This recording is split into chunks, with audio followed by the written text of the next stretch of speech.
everyone. Welcome to Her-Tastic Journey.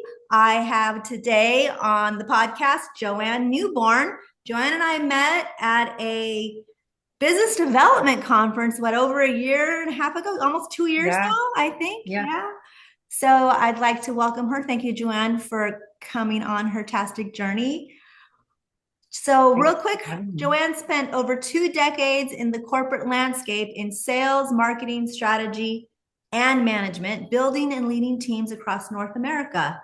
In 2018, she became a certified executive leadership coach and founded her company, Newborn Evolutions. I love that name, by the way. I was going to tell you that. Thank That you. partners, Newborn Evolution partners with smart leaders to build teams and think strategically, problem solve effectively, and take true ownership of their outcomes.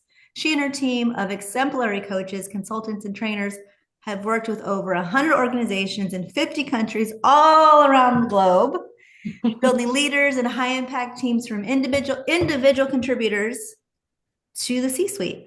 Her three-part framework includes designing a vision, developing a business strategy, and creating leadership mindsets. Her company proudly holds women-owned small business certification with the SBA, which actually you and I chatted about that when we were in Florida. Hmm. From the state of New Jersey and the Port of Authority of New York and New Jersey from the SBA. Her company is also a Silver associate member of the Wine and Spirits Wholesaler of America, and a corporate member of Women of the Vine and Spirits. She and her firm are passionate about the development and support of women leaders. Again, thank you for being on Her-Tastic Journey. Joanne frequently speaks at conferences and universities, as well as being an author in various publications. She is an international course developer and subject matter expert. She earned her MBA from Penn State University and with Beta Gamma Sigma honors. I always think of Fred Flintstone when I say that. Has her credentials with the International Coaching Federation and is a certified DISC practitioner. Oh, I'm also a certified DISC practitioner.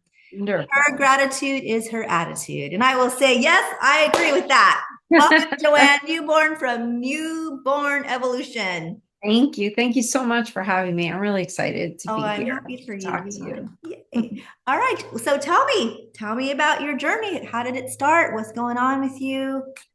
Yeah, it's really ironic, the journey, because it was very, very unexpected. I loved the industry that I was in, and I really had no plans of having my own business or even becoming a coach. And I had gotten into Carl Jung's psychology years ago. And Oh, for fun, yes. like I literally was doing that for fun. I was going to seminars in different parts of the country or in London and just really, really loving it. And I was so passionate about it. And my coaches and the teachers kept asking me if I wanted to get my coaching certification with a focus in this. And I kept saying, no, I'm good. I really like my career. I'm fine. And after about 3 years, I said, you know what? I'll just go and get it. It kind of ran out of things to take with them. So I decided to get my coaching certification. And honestly, I think that they saw something in me that I hadn't seen in myself. So the second I had gotten that certification, I started a passion project on the side. And from there, my love for what I was doing grew and grew. But it wasn't just about the coaching for me in terms of the whole business world and leadership. I had gotten my MBA very late in life. I had been out of school for a long time. So I had this very idealistic view of organizations, and I worked for quite a few organizations. And I thought, well, we have the hard skills, we have the knowledge, we have everything around a growth mindset to have perfectly run companies. And yet, there's still struggles there. There's struggles with leadership, there's struggles within teams. And so that's where my passion really sort of like all came Oh, I agree. I together. agree. I've seen it in numerous organizations throughout the years. And I myself also got my MBA later in life. So you're, especially when you go from having corporate experience back into the college world with all that Mhm. experience, it's kind of a different lens. Yeah. Yeah. You get to bring all that experience with you and apply it in real time to what you're learning. And I think Right. to me, it makes a lot more sense. And I was really adamant about not getting my MBA when I got out of college. I remember my parents were sort of alluding to it. And I was like, I had no desire. I really wanted to get out there and I wanted to start working. I was really excited about it. So that's how my business came to fruition. And then after a few years, I left the corporate role that I was in to take my company full time. And so we just really love everything that we're doing. And I find that it doesn't matter the industry, it doesn't matter the culture or the country that you're I working with. agree. I agree. All the issues are really kind of the same over and over again that you bump into. Well, it goes back to the Carl Jung, the philosophy of Carl Jung, right? That it's the human. We're all humans, no matter where we Yeah. live, or the culture that we're kind of all. The DNA is almost the same, pretty much. Mhm. So Yep. we bring all that DNA to work with us, Yeah. right?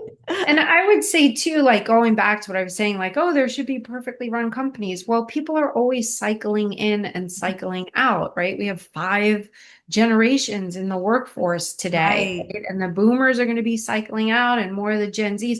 So you also have that level of experience and background and that culture from a generational perspective. So that's always constantly changing and in flux. So that's a place where like you always need to be able to help people develop to learn more. I absolutely agree with you. I think the diversity of thought from all those generations, that's really where your expertise would come in, on that is how do we embrace all that diversity of thought into cohesive strategy for the company? And Yeah. and when you're in the company living it every day, it's hard to see that as a diverse thought, which actually is so great for a company, right? An organization to have different ideas and things instead of, well, this is just the way we do it, you know. Well, absolutely. And they've done studies and they found that the most diverse teams are the most successful teams because of several factors. They focus more on facts.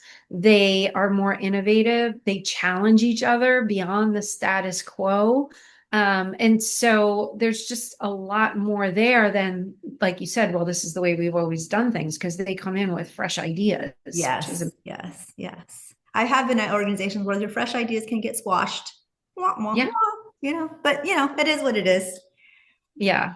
It's So funny. I go was ahead. just going to interrupt myself to say Oh I no, just go had a ahead. conversation with an organizational client yesterday that we're working with, and that a lot of people have a lot of ideas. And one of the things I had said to them was, well, the next phase in that is not just to have the idea, but to really encourage them to go and do the research on the trends and the data and come with a fully fleshed out plan or proposal, and that's how you present the ideas. You don't just like raise your hand in a meeting and be like, I think it'd be great if we did this, right? Right. Keep going to the next and the next iteration of what that looks like and put that ownership on the team, right? And so they can learn more as well. Yeah, even a small little proposal in draft form, Yeah. one Yeah. page. Here's what I was Mm-hmm. thinking, and what do you think? Right? And then that also gives someone something to kind of mull over, like, oh, as they're reading it, oh, okay, I can see the idea coming to fruition. Oh yeah, I can talk about that I did that today, actually. I took 49 pages and turned it into 3 on an idea. Wow. Wow. Probably didn't catch everything, but I thought I caught the highlights. Yeah, that's great. Amazing. So what else is going on with you? I know that you were just at a kickoff business development seminar, and there was a Yes, lot of yes. exciting things happening there. Any inspiration that you can share from that? Absolutely. One of the things that's obviously coming up more and more is the whole concept of AI, right? And so we have companies that are, haven't done anything with it. They're really lost with it. There are companies that are really moving forward very rapidly. So from the perspective, of what we do, we're really starting to add in AI, but really, really specifically in terms of how it can enhance what our clients are doing, right? We're not advocating for any particular platform, but it's really about thinking in terms of how can you use this in a sense as a personal assistant and delegate to, but you'd have to delegate to the way you would delegate to a human being, right? You'd have to check the work. You'd have Yes, to make sure absolutely. Yes. that, things were being done correctly, but it can really take a lot off of people's plates if it's being used in the right way. So that's one of the things that we're helping our clients with. In terms of like what we do, we're helping them also with like market visits and sales reports and being able to roll that up. So AI was a big piece of what we were talking about. And even just learning, how we use it ourselves within our organizations as well. And one of the things that came out of it was, sometimes using AI actually ends up taking longer than if we were doing it ourselves, but the output after you've had your input and check it over is actually much better.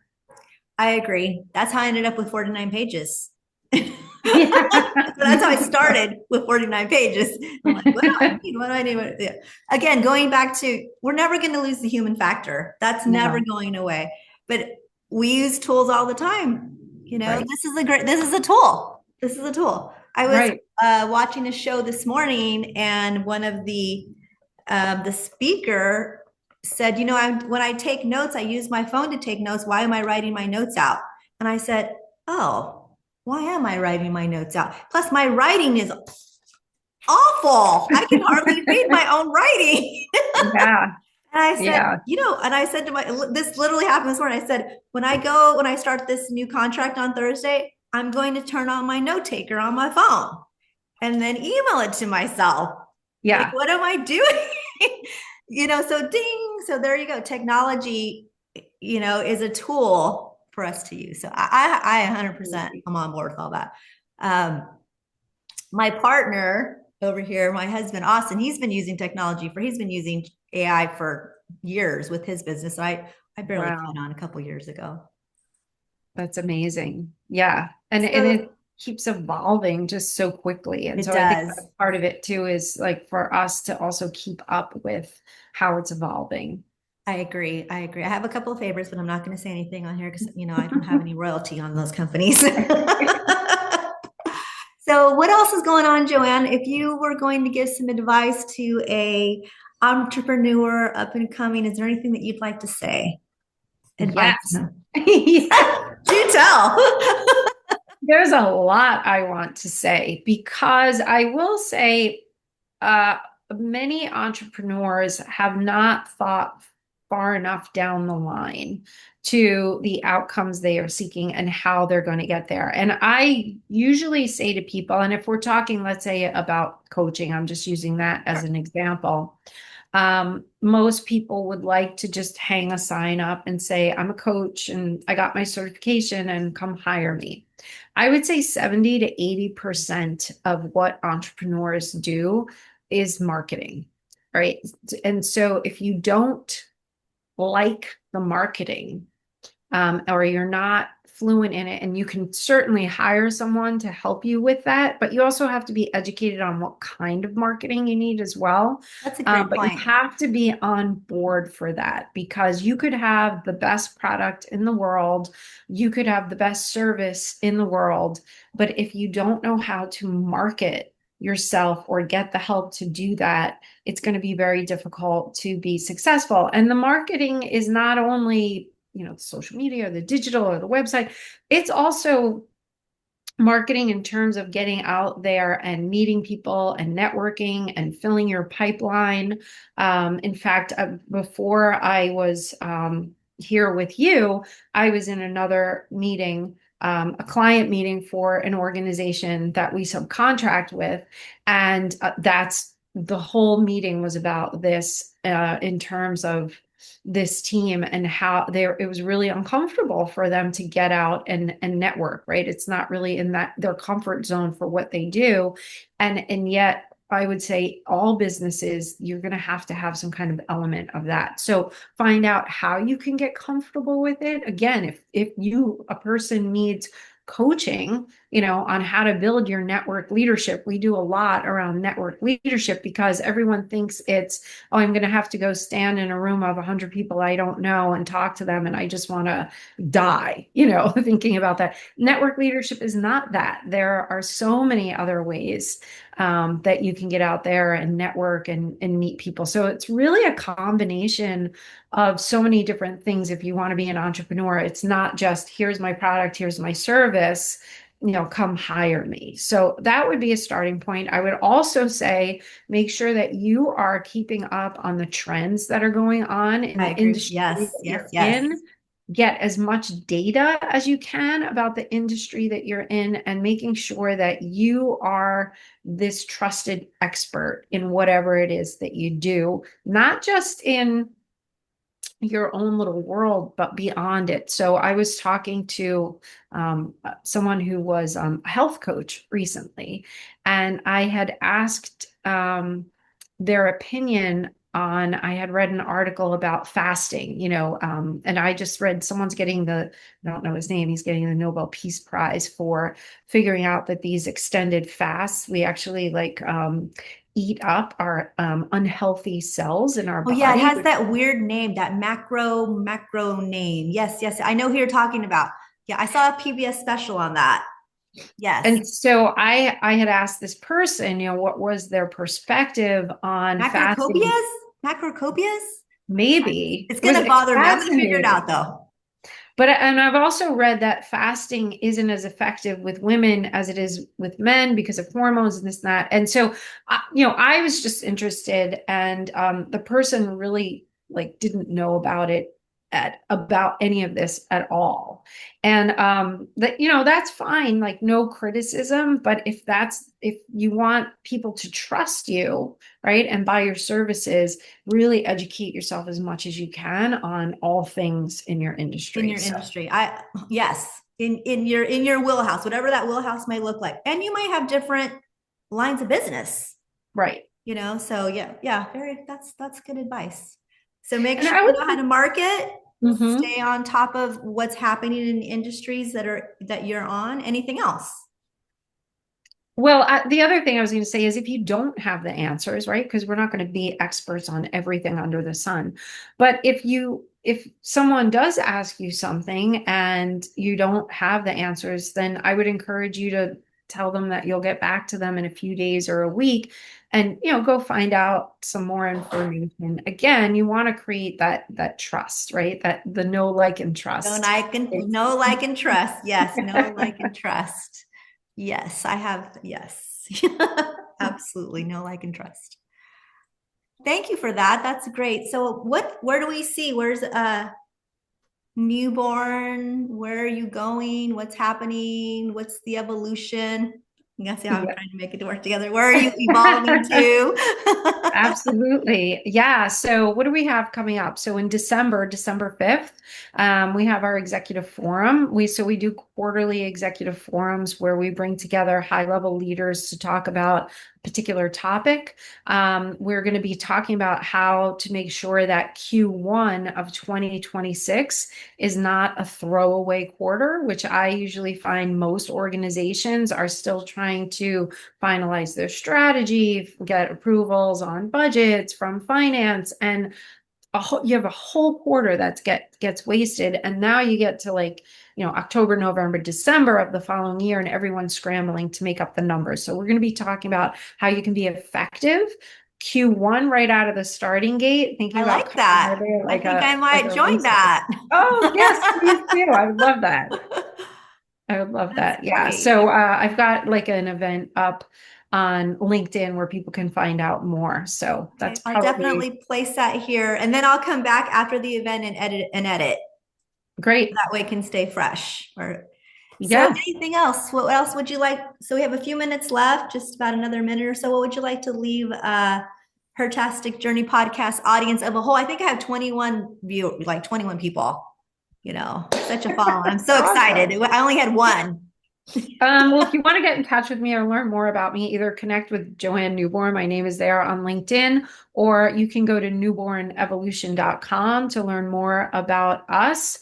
And one thing that we didn't touch upon that I did want to just quickly say is that Absolutely. we are really, really passionate about empowering female leaders. So we do so much, as you had read, like we're a member of Women in the Vine and Spirits. I usually speak at their events about 6 times a year. I also speak quite frequently at female like ERGs within big companies as well. We do a lot around imposter syndrome, network leadership, work-life balance. So if anyone has an organization that wants to, learn more about that or support their female leaders, please give me a shout.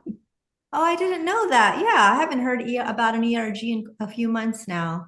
That's right. Yes, that is right. Those are so employee resource groups for those of Yes, you out sorry. there, an ERG. Absolutely. Well, thank you so much, Joanne. I really, again, appreciate you being on Her-Tastic Journey. It's so lovely to talk to you. I see your face quite often. And thank you. Thank you so much. It's a pleasure to be here.